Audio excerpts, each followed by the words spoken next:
Alors, question un peu bateau, Cédric, pour Ouais. commencer. Ça part de quoi je ne sais pas si c'est une envie. Est-ce qu'on peut dire envie de s'atteler à un tel projet? Alors, le mot envie, évidemment, est pas très approprié, mais alors, de là où ça vient, c'est qu'en fait, tout simplement, Olivier Demangel, le scénariste, est venu vers moi avec ce sujet.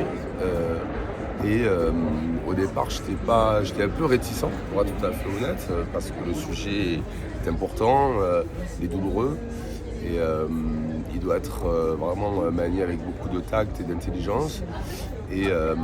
Mais j'ai quand même, comme j'adore le travail d'Olivier Demangel, j'ai lu ce scénario qu'il m'a donné et que j'ai trouvé passionnant, que j'ai trouvé à bonne distance, avec le bon angle surtout.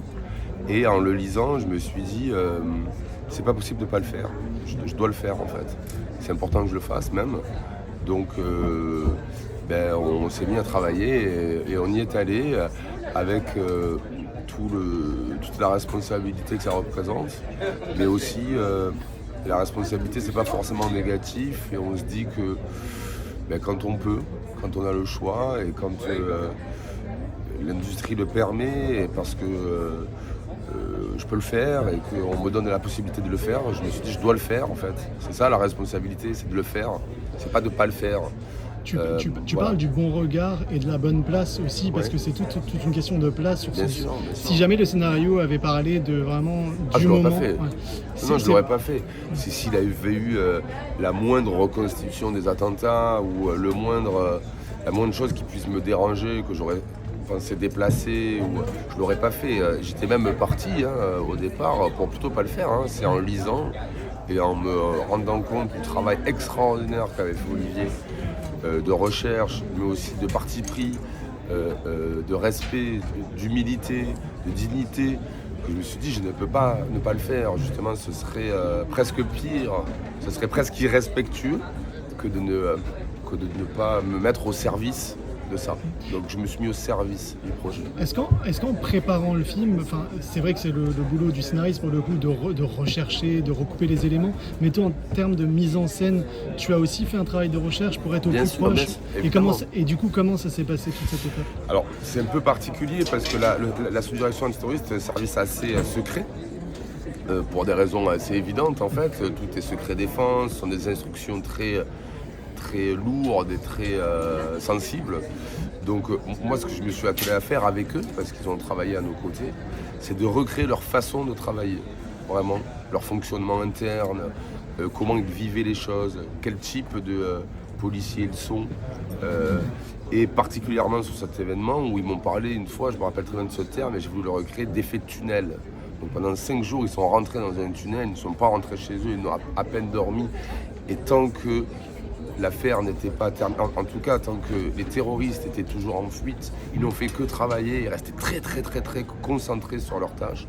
Donc j'essaie de recréer ça dans le film et de me l'appliquer à moi-même en fait. De rester très concentré, assez factuel, au service, sans emphase, sans me mettre devant, toujours avec ce respect et cette seule ambition que de répondre au sujet et à ce dont il parle, ce dont de quoi il parle. À travers une multiplicité de personnages, est-ce que aussi ça t'a plu le fait que finalement cette histoire ne peut être racontée que collectivement? Bien sûr, parce qu'elle est en fait, c'est un service qui est très collectif, qui est très organisé.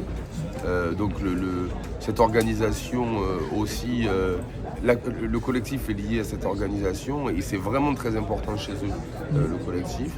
Et donc effectivement, on l'a appliqué aussi dans la façon de faire le film.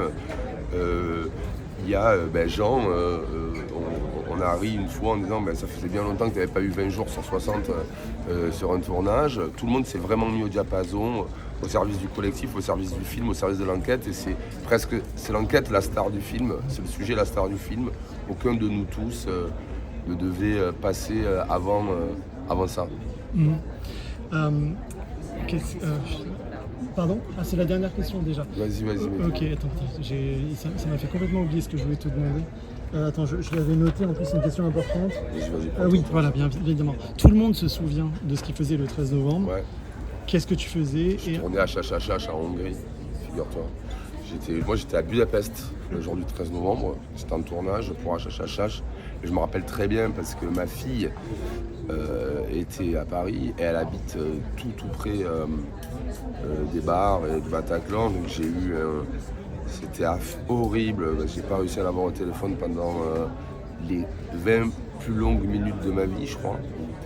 Et donc j'étais pas à Paris, mais je l'ai, comme tout le monde, vécu de façon terrifiante. J'étais abasourdi. Le lendemain, on est tous arrivés sur le plateau, vraiment une espèce de je sais pas, de fantôme horrible qui traînait sur le set. C'était très lourd. Donc moi, j'étais à Budapest et je tournais. J'ai tout